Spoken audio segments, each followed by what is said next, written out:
if you're having a really bad day, you can play the game What Will Kill Me First. It's a fun one. This is fun. No, it's good. There's a plan. Crowd pleaser. Okay. Yeah, it's crowd pleaser. So basically, like, if you're having a rough go, take care of like the bare minimum first. What's going to kill you first? Are you going to die of hunger? You should feed yourself. Or have you not drank water all day? That'll kill you faster. That'll kill you faster. Drink some water. Have you not gone to the bathroom in 8 hours because you can't get off the couch because you're so depressed? That could kill you too. That could kill you too. You don't want your bladder to explode. They said that we'd grow out of it. Well, the joke's on them, that's just our brains. We're eccentric, loud, and stubborn. And most of our clothing is covered in stains. It's not a deficit of attention. There's just too much to think about. So if executive dysfunction becomes a little too much, if you forgot why you came in this room, or you're hypersensitive to touch, then put on your seamless socks and come join our little flock. Bitches stimming together, we're weirds of a feather, weirds of a feather. Yes, okay, I got Lucy to join me. Here she is, my girl on camera. Look at us. Mwah. Aren't you so photogenic? Welcome back to episode 131, part 2 of Burnout. We had to split up this episode into 2 parts because, as I said, we went on for 2 hours. Part of that was vampire talk. Part of it was burnout talk. We spent part 1 kind of ranting and raving about the things that have led to us burning out. And now in this episode, we're actually going to give you guys some practical solutions that don't involve get a journal and just do it, but like actual advice for AuDHDers that can help you hopefully kind of get out of the slog of burnout. So yeah, I hope you guys enjoy this part 2 and let's get going with that episode. And now. Huh? What do you think? Oh, my girl.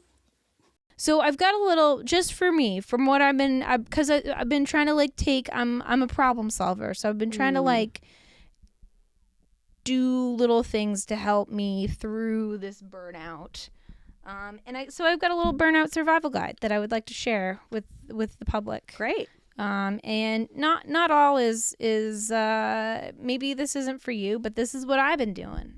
And I don't know if it's working, but we'll see. And yeah, we also acknowledge that we are coming still from a very privileged position. Absolutely.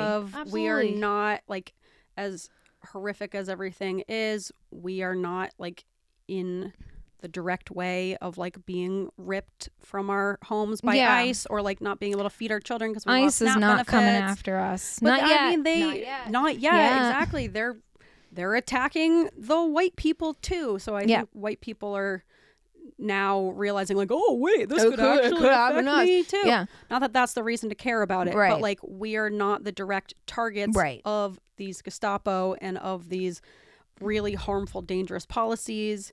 So we do recognize that like even being able to do certain burnout survival, techniques does require like, if you're working 4 jobs and you're stressed about keeping a roof over your head and like feeding your kids, you can only do so much. You can only do so much. Yeah. Yes. And yeah, so not all of these are for everybody. This is what I've been doing, and I just want to share because I feel better than I did. Yeah. And better than nothing. And progress is small, but it's there. Mm-hmm. So this is what I've been kind of doing. And if you have any tips, let me know. Because I'd love to not feel like this. Same, that'd be great. Yeah. So my first tip is ask for help or get a buddy. Accountability buddies, we talk about them all the time. They can be for simple things. They can be for less simple things. My mom came over the other day and I had her do the dishes because I was like, this is... I'm sure she loved it too. Oh my God. She loves helping. That's the thing. But we always feel so guilty about needing help and asking. I don't want to burden people. It really is like psychologically, it gives you good chemicals in your brain to help other people. Like I want to be of help. Tell me what to do, please. Yeah. I'm not and just being polite. She loves, put me to work. She needs to be told what to do. Yeah. And she probably feels accomplished when she's given an explicit task. She needs a task. She knows this will help Kristin. She does it well. Yep, she's great at it. She did a great job. So you're not burdening other people by asking for help. You're actually building community with them, because you can't expect to build community with people if you're only willing to give help but not accept it. Right. Because people want to feel needed and helpful, and it is like a kind thing and a vulnerable thing to be able to ask people for help and allow them to help you. It was hard. I had my dad come over and rake leaves. He had a great time. Exactly. He loved it. He raked 29 bags of leaves. Damn, we still have Marty. leaves. Jesus. We have so many leaves because we have a lot of trees in our yard. And we have this big maple tree, and it's beautiful, and I refuse to do anything about it. But boy, does it make a lot of leaves. Yeah, it sucks. So it's Put 'em to work. And Put then your parents to work. Yeah, put your parents to work. Give them a task. They're probably bored. Are they retired? They're definitely bored. Get them off Fox News. Yeah, Get them mowing your lawn. Get them in the kitchen. Get them mowing the lawn. Get them doing a project. Give them a vacuum. Yep. They'll love it. Marty asked to paint the trim in my house. I was like, oh my God, thank God. Although I get worried when he's not like being supervised. He tends to break our tools. Yeah. By accident. Hand smashes. Yeah. Yeah. Also, men don't care as much about details as we do. Yep. I feel like I'm going to do the trim. Yeah. Trim is not a man's job. Trim is no not. Offense. Yeah. Most I'm going men to do the trim. aren't I'm detailed great about taping. I'm going to do the trim. You do the trim. Anyway. And we should create some kind of business that gives retired people little home projects to help out with, business. Put them to work. Not like that. Little but things. More like community. Yeah. Community help. Can you help out this depressed millennial? Yeah, exactly. Like, can you just come and sit with their baby for an hour while they take a shower or whatever, Yeah, little things. Can you vacuum their floor for like 5 minutes? Yeah. My God. That sounds great. Yeah. And then everyone gets a little reward, Yeah. Laundry is another big thing. Both Christopher and I are struggling with laundry right now. We have so much. It's like one day I walked in, I was like, there's laundry in the bathroom floor. The hampers are full. There's laundry that needs to be. I was like, I'm surrounded by laundry. It makes so much clutter. It's like, I'm like, how do we have this many clothes? You know, we don't need this. We wear the same thing. It's all pajamas. So. Yep. But you need like 27 sets of them. Apparently. Yeah. It's I was just like, I want to burn everything in this house. So we're really struggling with the folding situation.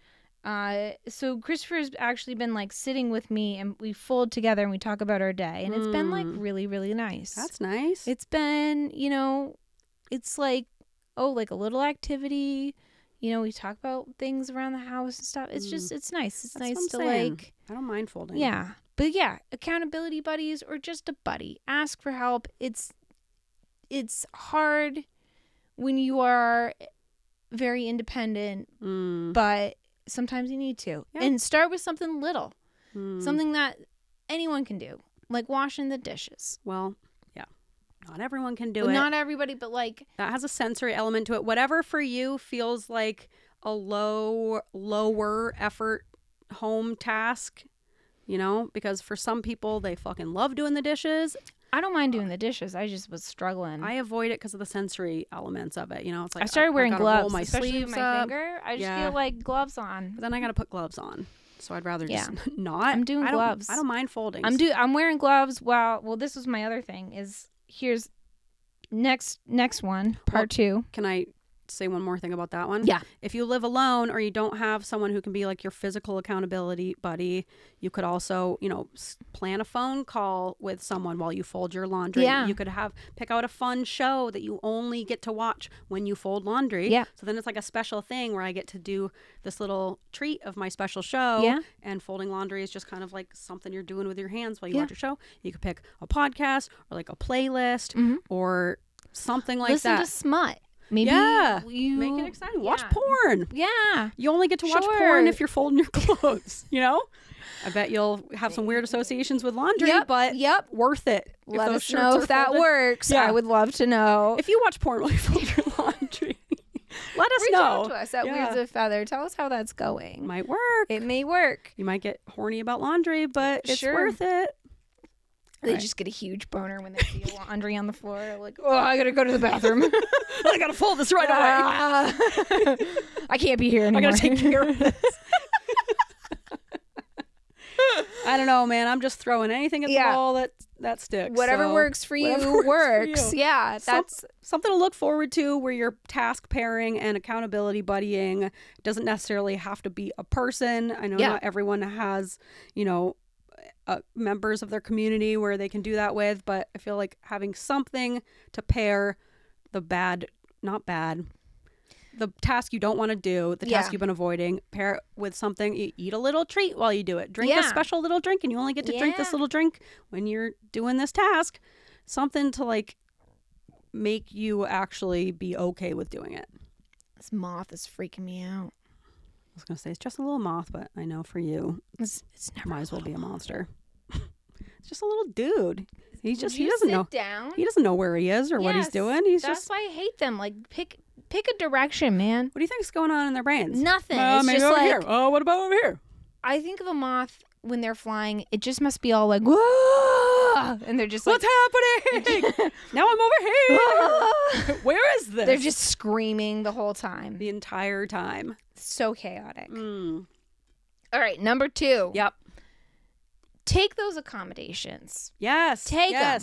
You have disabilities, You and that's need 'em. okay. You need them. So accommodations I've been taking. Speaking of gloves, when I'm doing my hair, I'm really having a hard time sensory with hair stuff because it's so wet. Yeah. Especially when I do it curly. Whoa. So I'm wearing gloves while I'm doing my hair. Whoa, that's smart. Well, one, because I can't get this hand wet, but All right. but now I'm wearing a glove on both hands. Dish gloves? Just like the nitrile gloves. Yeah. But I have to wear 2 different sizes, which is annoying. But Because of your big club finger. That is annoying. But that's a good idea. I never would have thought to do that. I was because it's like it's so wet and you've got to do the mousse and the mousse is sticky and I hate it. Yep. And so I've been doing gloves. I got those. So I usually floss with when I remember. I've been crushing my flossing. Yeah? Yeah, like every Do night. you do the string or do you do the flossers? I do the string because I like to have the wax. It's not like the thin little piece of floss. It's like the thick tape. It's like tape or whatever. Tape. Floss tape. Yeah, Floss tape. I like that because otherwise it feels like nothing's happening. I need a big, thick Big tape chunky in there. tape, yeah. So I don't use the flossers. So after I did my finger, it was really hard to floss because you had to like wrap it around. And I was just getting really frustrated. And this hand's like kind of weak, which is another story. But so Christopher likes the flossers, and I'm kind of like really anti-flosser because he like leaves them around.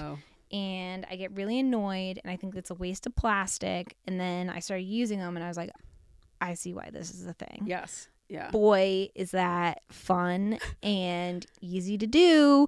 And so now that's what I'm doing. Great. Anything that helps. And I feel bad because I'm like, this is way more plastic than needed. But then I'm like, our world is burning. Yeah. And me using a little bit more plastic is not going to be able to like solve all of our things. No, there are so many things wrong. And that's not to say nothing matters because, we can't make as much pollution as corporations do. Of course, try to cut down wherever you can. Right. But I think we've all internalized so much guilt because that was on purpose. They want us to feel like it's a personal issue for us to fix. Yeah. And that was like literally the point of the whole like greenwashing movement is to make people feel like, think about your carbon footprint. You are responsible for creating this pollution.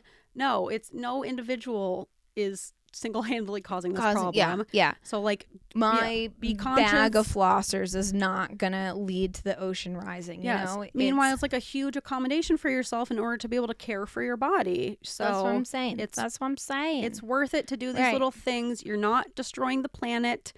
Work through that guilt. You can make changes in other places. Don't take a straw when you go to get fast food or whatever. Or not even, just everything is terrible. You're not going to contribute to climate change by using flossers. Right. Accommodate yourself where I need it. I'm going to use it. Yep. That's what it's made for. My biggest accommodation I've done for myself and for Christopher has been, and this is not sponsored, but I'm going to talk about it a lot. I've decided that I really hate cooking. And I don't like grocery shopping. Nope. I don't enjoy anything. It's a really big stressor trying to that executive function of like, what are you going to eat? It's so much work. It's a lot of work, and I hate it. I hate it. Yes, I hate it. Yes, I really you do. hate cooking. And that's okay. It's so like liberating to finally say, because people are like, you don't really hate cooking. I do. You do. I really don't like it. You're bad at it. I'm bad at it. It takes a lot of executive functioning and reading. a recipe. I gotta plan it out. I gotta go grocery shopping. I usually forget an ingredient. If it doesn't come out well, then I just toss the whole thing, and then you're like, all that time you've got a shit ton of dishes after. I hate everything about it. It's like a lot of work, a lot of different types of work, and it just, the work creates more work because now you have dishes, you got to put food in Tupperwares, like you got to think, you got to eat the rest of the food before it goes bad, you got to use this up before it expires, like there's so much executive functioning. Enjoy it. You got to spend money on groceries, and that's stressful. You got to go to the store, or you have to order your things. You know, it just, I hate everything about it. You got an appointment, you have to go like pick it up. Right. There's just so many different. The Hannaford's a dead zone, so you can't use the app. You have to call in person, and now you have to talk to a stranger. So infuriating. It's so infuriating. It's really liberating to say, I don't like cooking. I really hate it. You do. I told my coworker, I can pour the hell out of a bowl of cereal. Yeah, you can. I can do that. So my solution is, because then I was like, well, what if I get Blue Apron? That still requires dishes and cooking and stuff. And I don't want to do that. I want to not have to think. And so I got a coupon. And it all starts with a coupon. Right. And I've started doing these factor meals. And if you don't know what factor is basically they just send you like kind of like more healthier option TV dinners, but they're very filling. They come with lots of vegetables. There's an app where you get to choose out of like over 100 meals. Damn. And they basically like, I'd go through the dairy-free section and I choose accordingly from that, and they have all sort of like accommodations, whether you're like gluten-free or kosher or whatever. They do a pretty good job. All right. And one, they're like all packed with fiber, which is kind of an issue for me. Blasting through you. Making things happen. Yeah, it is. I mean, I'm regular, but at what cost? Yeah, but I mean, I don't have to cook. That's great. That's worth it, right? I'd poop all day if I didn't have to cook. So I put them in the I just throw it in my bag. I am concerned about your plastic usage. I am very concerned about my plastic usage. Not like you causing trash to the environment, but like you consuming food that's been microwaved in plastic. Yeah. Which, as people who know me know, that's like one of your big things. One of my things that I will attack you in the staff room if I see you microwaving in plastic. Yeah. I did buy a shirt that just says I eat microplastics. You do. Because I was like, at this point, I welcome the microplastics. I was like, I need this. And maybe like once I get sick of it, I'll stop. Well, could you have maybe an in-between could be like sometimes if I get something that is microwavable in plastic, I'll take it out of the plastic container and put it into like one of my glass Pyrex dishes and bake it in that. Eventually that will happen because I do have like dishes that are like set up for that. I was thinking of doing that. Yeah, not right now. That still takes executive functioning. It's We're still not there one more yet. step. You'll not get there yet. You got plenty of microplastics in you already. Yep. What's I a few figured more? I feel like you come from a microwave plastic family. Oh yeah. You've been training for this since birth. Yeah. My body is like 50% microplastics. Yeah, I mean, if anything, it'll, I don't know, preserve you longer, maybe. Yeah, maybe. Yeah. Maybe. I'll be like the plastic woman. I was trying to think of like a cool name. It's not cool. Yeah, too burnt out. Plastic woman. Eventually, use your imagination. Eventually, maybe I'll put in a glass tuppy. I would love to do that. All right. But right now, not happening. That's all right. I'm not there yet. I understand. But it's been quite the game changer because we don't really go grocery shopping anymore. That's great. We get like our milk and coffee and a couple things for like breakfast. But then Christopher really struggles with breakfast. So he's been ordering like the breakfast ones. I've been ordering the lunch ones. it's been nice. It's been really, Great. really nice. Yeah. I've been really enjoying this a lot. I don't have to think about it. The other day, and then when we get home for dinner, I like usually eat like a bowl of cereal or something. The other day, Love cereal Christopher dinner. made meatloaf, and I was like, what a treat. We were eating like an actual dinner. Yeah. But I don't want to think about it. And I want to this is what I'm eating. This is what I have brought. And I don't want to think about it anymore. And it's been Good. like one huge thing off my plate every week. Well, I feel like when you think about like human evolution and just like animals in general, the thing that prevents animals and did prevent humans from progressing is having to spend all of your time and energy thinking about sustenance and Yes. nutrients and having to feed yourself. And once we discovered fire and were able to feed ourselves more easily and quickly and didn't have to spend all of our time constantly searching for food, Yeah. our brains got bigger and we were able to think about other things because it was taken off our plate, literally. So I feel like for those in burnout, it feels like there's so much you have to do to get out of burnout, or there's so many different things in my life that I'm not happy with.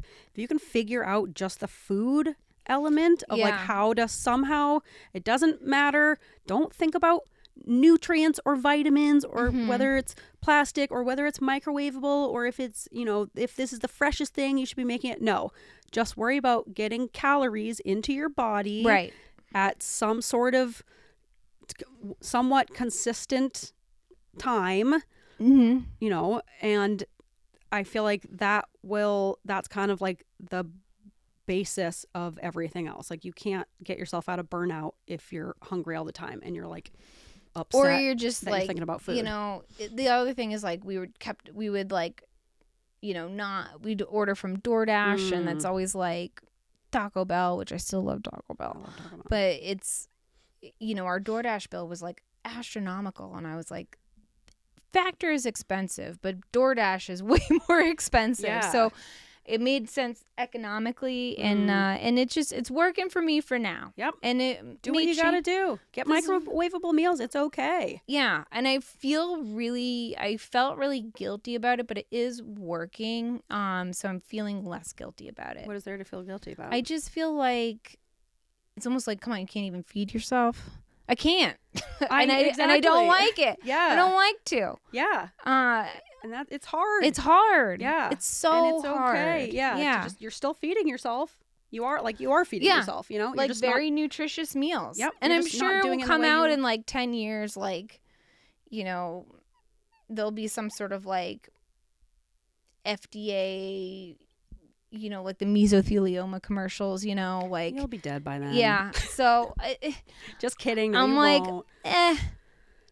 but it's really working. So that's like the biggest accommodation I've taken. It's like been a huge thing off my plate. That's And it's awesome. just really nice to not have to think about that because I don't want to think. I don't No. want to think. I think all day. There's so much thinking to do. If that's something that you can take off of your plate of Yeah. having to think about, then that's great. Yeah. That clears up a lot of mental energy. I Yeah. feel like. Yeah.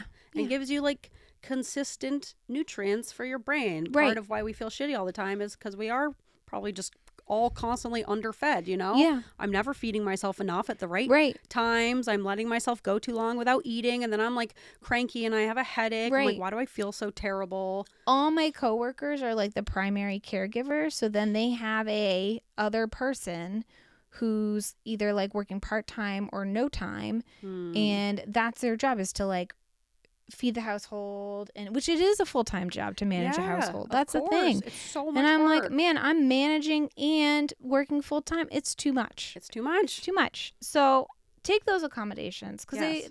you need them. And yeah, try to work on that shame and guilt about it. I understand the natural, Yeah. you know, inclination. Do your best. Because that's what society has trained you to feel, especially if you're a woman, of that you should be cooking and making nutritious meals for the family. Fuck No. the family. Yeah. Feed yourself. Yeah, fuck that family. Leave your families. Yeah. Leave those families. Yeah. Kids can feed themselves. Exactly. Yeah. So moving on. Yeah. Number 3. Yeah. Take your meds. Yes. Take your meds. You take your meds. Me take my meds. Yes. When I take them, I feel better. That's what they're there for. Weird how that works. Yeah. Number 4, we've already talked about don't give 110%. That's not for you. That's for someone else. Yes. You need those percentages for other things. Don't give 110%. You don't need to. Yes. And what you do is enough. I also feel like we are so, like, we want the praise of others, or we want to just be told we're doing a good job, because we haven't heard that a lot in our lives, you know? And so it's hard to stop yourself from like needing that and wanting to please others. If someone tells me I'm doing a good job, I will go to the end of the world for them. Which is problematic, you know? Yes, that's an unhealthy relation. That's not good. Yes. So like, I think part of also not giving 110% is like working on your need for validation and your willingness to like disappoint people a little bit, you know? It's okay for your boss to be disappointed that you didn't give 110% because... Sorry. What the fuck? That's your energy. Yeah. Yeah, exactly. Like, you don't owe that to anyone else. No. Except for, you know,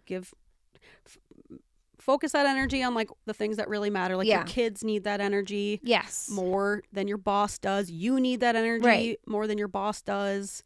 It's, you only have so many resources and you only have so much to give. And it's okay to like disappoint people a little bit if it means not disappointing yourself. Yeah. Yeah. Love yourself more, and then you'll care about taking care of yourself more. Yeah. Brings us to number 5. Be selfish. Yeah. And selfish is in quotes, because it's not really being selfish. It's taking care of yourself, right? I don't know. Yeah. This whole idea of selfishness is so bizarre to me. It's like, well, aren't we all here on this earth to like don't we have to take care of ourselves? Self-preservation is like any like living things trait. That's like what living things do, right? Yeah. Whether you're like a bacterium or you're a human being. Except for ants. I feel like ants are very willing to like sacrifice their themselves hive mind. For the good it's of different. Yes. Different. It's different. Get out of that hive mind. You're not an ant. We're not ants. No. So it's okay to prioritize yourself. You know, interests and hobbies and making a priority for those is crucial for your brain, for your happiness, and even if those interests include sitting on the couch for 14 hours and watching TikTok, that's okay. It happens. Sometimes it was like last weekend, you know? Some days it happens. Some days you're going to have those days, and that's okay.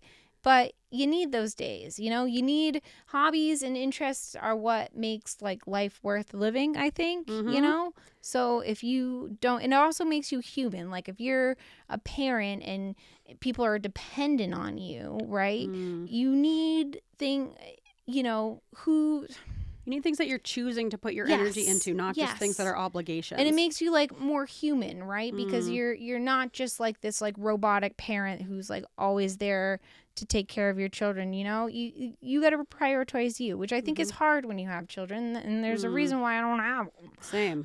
You know? I don't want to have to prioritize anyone else. Right? I'm just skimming along. I don't need another thing to take care of, but I think that would be especially hard as a parent to like, you know, unplug the parent brain and just do something for you every once in a while. But I think it's really important. And I think that's such a privilege that we have. But we also chose this life. So, you know, exactly. You know.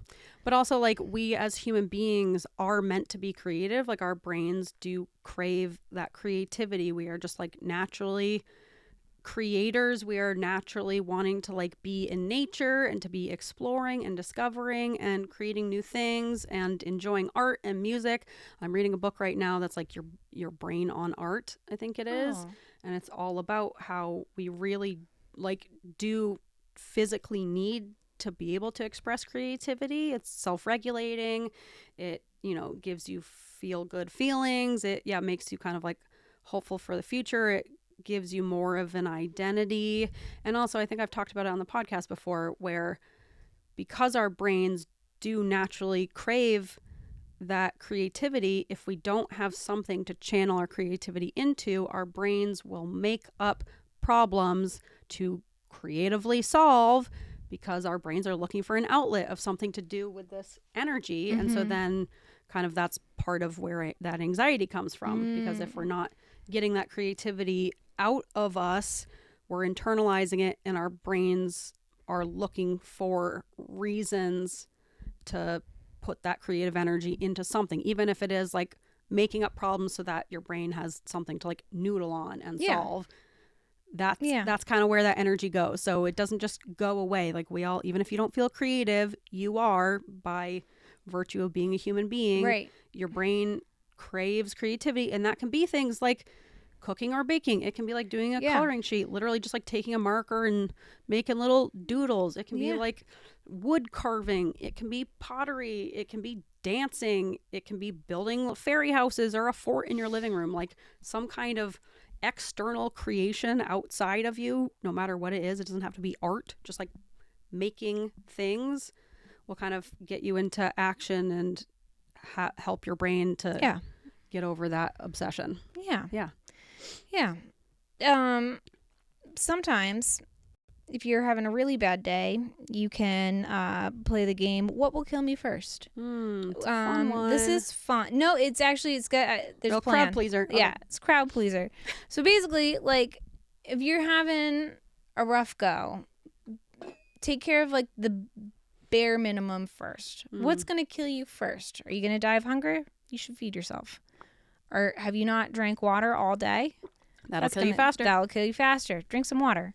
Have you not gone to the bathroom in 8 hours because you can't get off the couch because you're so depressed? That could kill you too. That could kill you too. You don't want your bladder to explode. Bladder infection. So I think if you think of like, because sometimes I get like so overwhelmed of like, you know, you're on the couch, you're like, oh, I've been on the couch, I have to do all these things. I have to do all these things. I have to do the dishes. I have to do the laundry. I have to respond to an email. I have to pay a bill. What's going to kill you first? Play that game first. Is it you haven't taken a shower in 7 days and now you're like kind of gross? Getting sores. Getting bed sores? Yeah. That might kill you. Yep. Take care of that first, right? I think when you like boil it down to like not the bare minimum, but like the absolute necessities of life. Yeah. Makes decision making a little bit easier. Get up because you have to eat so you don't starve. Get up because you have to pour yourself a glass of water because you need some sort of like hydration.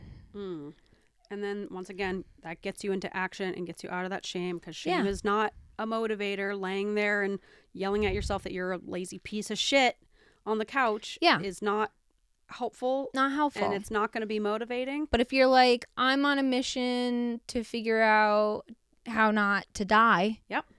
It kind of puts things in perspective. Gives you a task. What's going to kill me first? Yep. And if you're a people pleaser and you're better at doing things for other people than you are for yourself, think of your body as like your buddy that you got to take care of, you know? Kind of like that's your person. That's like your child almost that you got to care for. Maybe that encourages, I don't know, some kind of dissociation, but maybe dissociate for good. Yeah. Instead of thinking like, I need to do this, I'm such a piece of shit, you can leave your body. Yep. Think like a sim. What could I do for this body that would make them feel better? Yeah. And then you're like out of your shame because it's not about you. You're helping someone else. Yeah. Which is also you. And try not to think about it too much. Yeah. And then just think of it as, like the sim of it's more about the functionality of it than you know, the shame. How do I help this body? Yeah. So what this would help body this hasn't body drank water in 6 hours. Let's fill it up. Fill it up. Fill that body up. Right. Yeah. And I don't know, that might help you if you're bad at doing stuff for yourself. Right. Think of your body as separate from yourself. Yeah. Psychologists or psychiatrists, let me know if they're that's probably not bad. going to like that, but that's okay. Maybe don't disassociate from your own body. As someone who has been there where you're like on the couch and you're just like, you know, going over all these things you need to do, you need not to do, you know, it's just to cut it down into like, what is the bare minimum here so I don't die?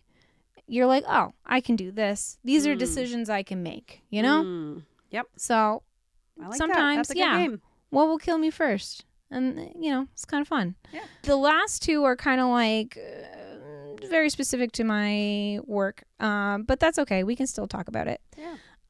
Number 7 is you cannot be the only pillar holding up the house. That is not okay.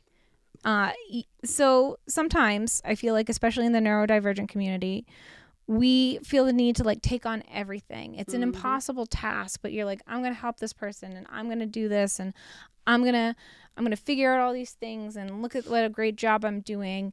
But you cannot be the only thing supporting. You can't be the only supporting beam here. You know, that is not a sustainable environment for you or for anyone, right? If it's, I always said, like, you know, at my last job, we had a few what I called keystone species, which were people who, when they went on vacation, the whole place would like just melt into flames and everything would be a disaster. And you're like, how? This can't be a thing, right? That is not a good environment where one person leaves and then the whole place is dysfunctional. Yeah. That's not okay, right? You cannot be that person. Don't. I feel like a lot of times we get into that situation, but it's not sustainable and it's not good for you. You can't be everybody's problem solver. You can be like, you know, someone who gets it done, but you can't be the only one. There's got to be other people who are just as competent. Yep. Or semi-competent. Yeah. And once again, you can't get too stuck on the perfectionism of like, well, I could do that better. It's like sometimes things just need to be done. Yep. You don't need to have control over every little thing. It's okay if something isn't done perfectly. It just needs to get done. Yep. And so you don't necessarily have to take that on. Yep. And also like with people pleasing, where it feels like you're being a good person and you're helping everyone, but if you're putting too much on your plate and you're making people promises and then you're not able to follow through, are you really being helpful? Right. If you're just kind of making magical thinking promises. Yeah. So yeah, do not be the only supporting beam. Which is hard in some work environments where it's like, you know, we've got a skeleton crew and you're the only person who we hired to do this thing. But if you are in some type of environment where you can step back a little bit, I think that's good advice. Like, there's a reason why you work with like a team of people, right? You know, you're a team. Yes. It's not like one person and then a bunch of like supporting characters, you know? Yep. And then that kind of leads me to my last point, my final point, which is it's okay to let others fail. Yeah. Yeah. Literally. And 9 times out of 10, their failure is not your fault. And I don't like to see anybody fail because I don't like failure. But it's hard to let hard, but sometimes you need to. Sometimes you have to let people, you know, wallow in the mud pit that they dug, you know? Yeah, I mean, there need to be natural consequences for certain things. Right. And so, yeah, if someone is unable to do all of their tasks for the job that they were hired to do, it sucks, but you can't really jump in and save them when it's like, okay, well, now you're just going to have to save them forever. Forever, yeah. Or they're just going to, you're kicking the can down the road where maybe one day you're not there and then they fail and now the same thing has happened anyways that you were trying to avoid. You know? Now this is just more work and headache for you. Yep. And failure is a teacher, you know? Like, exactly. Failure is how we learn. And I think part of allowing other people to fail is working on managing our own emotions around failure in ourselves. Like, I feel like we want to save people from experiencing these bad emotions because we know I don't want to experience that. And so it's like you feel like you want to stop someone from experiencing like social shame because they said something that was like inappropriate, and you might want to jump in and rescue them. But they need to learn that natural consequence of feeling this public shame if they said something that was like inappropriate or hurt someone's feelings. And so the more we feel like we can manage those emotions in ourselves, I think the less we'll try to rescue people from experiencing those emotions too. Exactly. And as someone who was in that situation where I would always try to rescue people and like almost save people from their own failure, now to just kind of like take a step back and watch this failure happen, kind of entertaining. Yeah. In like the worst way possible. I'm not a nice It's girl, something to do. but it's kind of nice to just be like, oh, that's gonna be an email. You know, I mean, either they fail or you save them from failing, and now you have someone who's like incompetent doing this job that they can't do themselves. You know, so I cannot protect you from yourself. No, you know, it's not so fair kinda to everyone else. Watching this failure happen is just been what a journey we're going on. You're just letting patients code on the table. No, it's like, hey, no. Sorry, It's all... you gotta fail. You gotta learn from your failures. You gotta let a few grandpas die. It's all kind of like administrative stuff and low stakes stuff where you're like, wouldn't have done that. But yeah, like if someone's gonna get hit by a car, that's not a time to let them learn from failure. Yeah. But like, yeah, if it's like they're gonna miss a deadline or they didn't do that thing the right way and they've already been told they scheduled something incorrectly and you already told them about it, but it's still there. So then you're like, all right, I tried. Yeah, you can't be like looking over everyone's shoulders all the time to make sure. I can't do your job for you, but I can. And especially if you like try once, I'm not going to try 1,000 times. No, if I've already reminded you and now you're still not doing it, okay. So I guess you have to learn this lesson. Yep. And so it's just kind of like, oof. And I feel like a lot of parents go through that with kids, and I feel like that's part of where the whole like helicopter parent thing comes from, where parents are so afraid to let their kids experience pain or experience failure, which I get. It is painful, and I can't even imagine the pain of having to watch your own child go through that. Yeah. But truly, that is how we learn. That's how you learn. You learn have the to stove fail. is hot and it will burn you by, unfortunately, sometimes having to touch it. Yeah. And now you know. And that has protected you from having like an even bigger disaster down the road because you didn't learn that lesson. Exactly. So like, yeah, unfortunately, you got to just like sometimes within reason, don't let them get hit by a car. Right. Sometimes you got to let them, fall off of something and they scrape their knee, and you got to let them, they didn't do this homework assignment. So now they're going to get in trouble with a teacher. Like you can't protect them from experiencing those failures. Exactly. Because you're not helping them. No. You're enabling them. You know, you're coddling them and you're not creating an independent person. Exactly.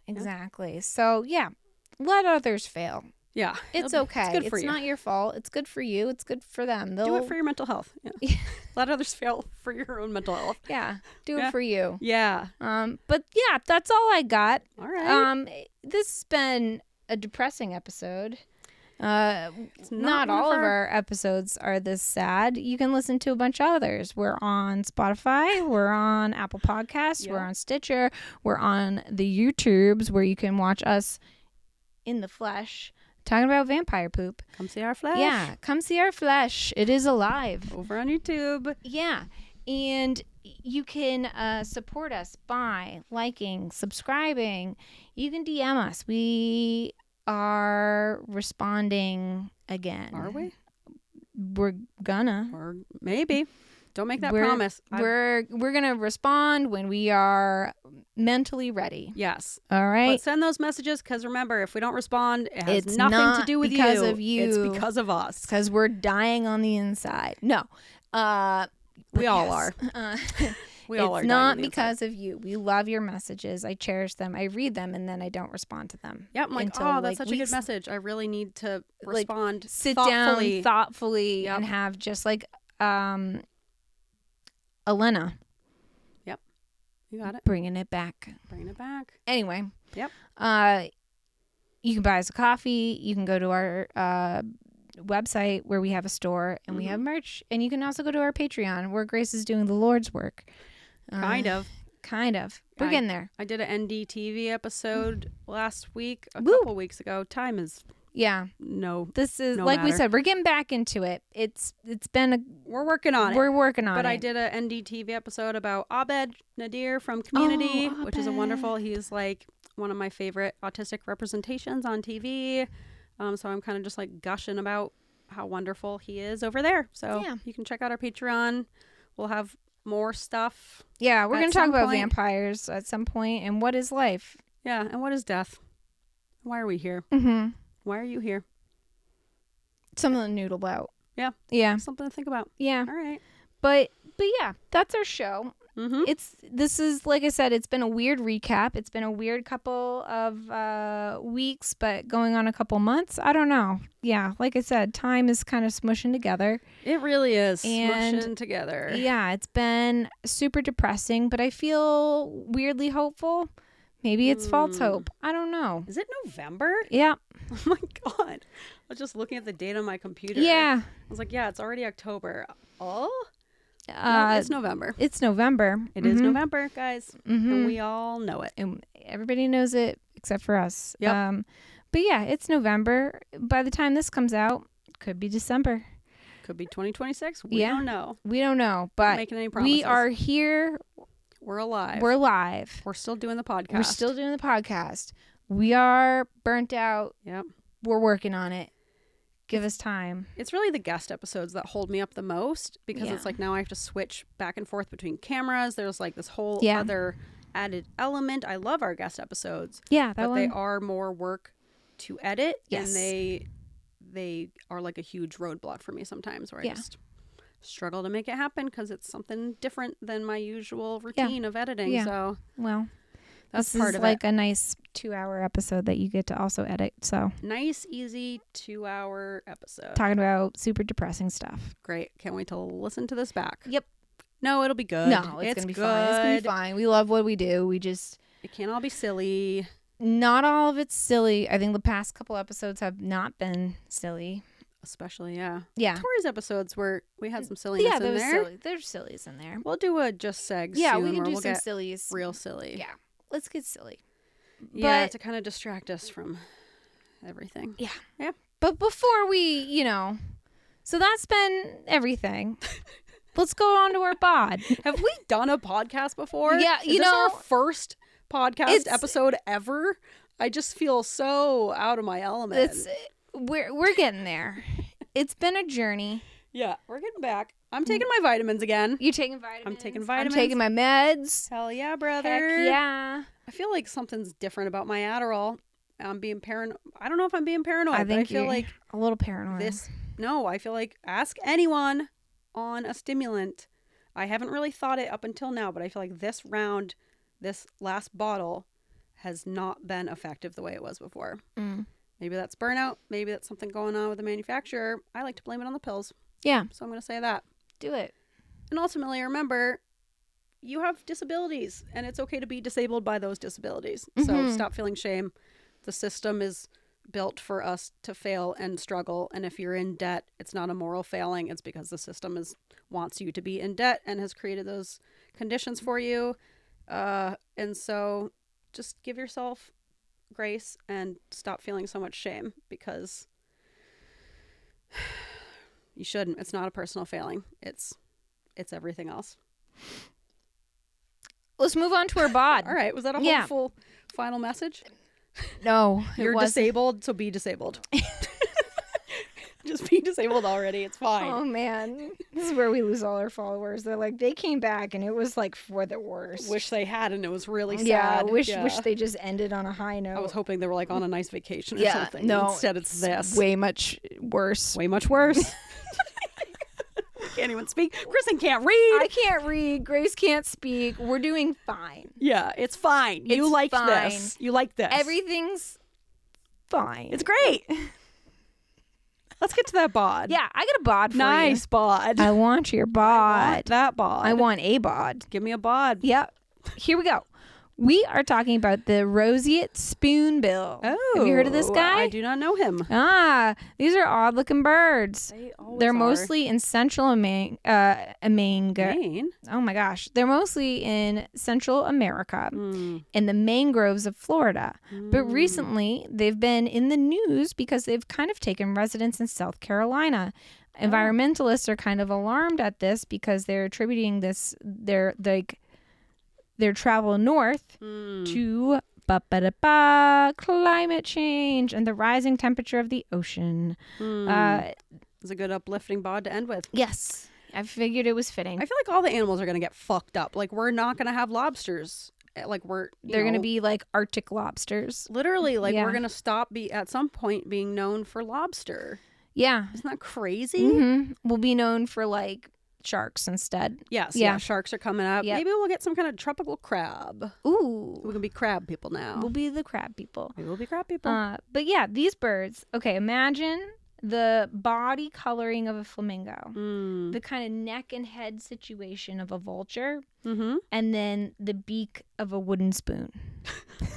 Whoa. Yeah. 2 wooden spoons together? Yes. That's why they're called a spoonbill. Oh, Yeah. because they're spoonbills. They're spoonbills. I get it. They look like spoons. Yeah, it's like kind of wild. Huh. So let me get on the old YouTube here. Pull it up. Also, for those of you watching video while Kristin's doing that, I got a new Nido while I was at the That's a toy cool store one. for Hudson. That's getting a the cool Stomp one. Rocket. Got myself a toy. Got Ian a little Lego kit too, so we all got toys. But yeah, I'm really enjoying it. Nido, reach out to us. We're your biggest fans. What the shit? What is it? Not talk? You didn't even look up their call?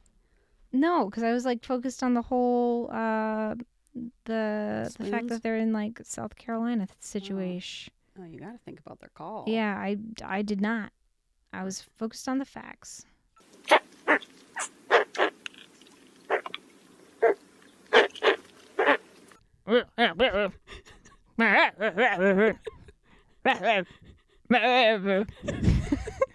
That's really good. Yeah, I'm professional. I can tell by your face. Your lip shave.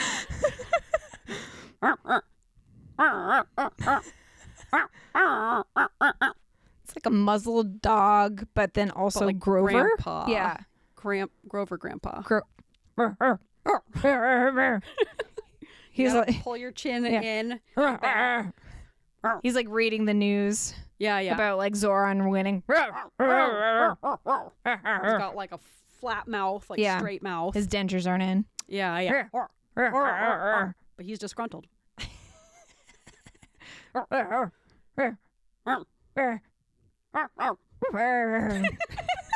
Almost like a dog. Yeah. Yeah, but not quite. Dog / grandpa. Something to fall asleep to at night. Yeah, Yeah. really nice and soothing. Yeah, Sounds yeah. of the spoonbill.